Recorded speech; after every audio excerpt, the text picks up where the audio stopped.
আসসালামু আলাইকুম, কি অবস্থা সবার? আশা করি অনেক ভালো। তো আমরা আসছি আজ বাধ্যতা মল। তো বাধ্যতা মলে অন্যতম সুন্দর একটা জায়গায় আসছি।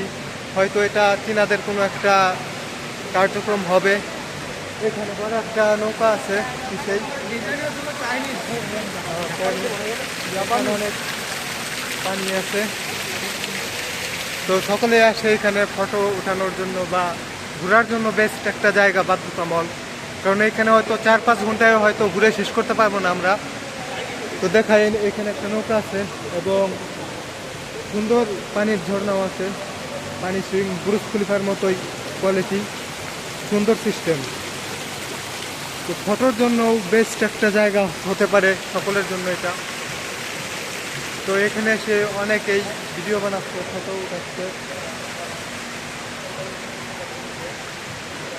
তো এখানে আছে সোহেল ভাই। তো দেখি সোহেল ভাই কাছে। বাবু ভাই, কেমন লাগছে তোমার? বাবু, কেমন লাগছে বাধ্যতা মল ঘুরে? এই যে জায়গাটাও কিন্তু অনেক সুন্দর, দেখুন উপরের উপরের দৃশ্যটাও কিন্তু অনেক সুন্দর। এই জায়গাটা হয়তো চাইনিজদের কিছু একটা হবে, কারণ এখানে চাইনিজের কিছু একটা লাইটিং আছে। তো আমরা ভিতরেও যেয়ে দেখবো। জাপানি জাপানি না ভাই, আমি বাইরে থেকে দেখতে চাইনিজের একটা হবে।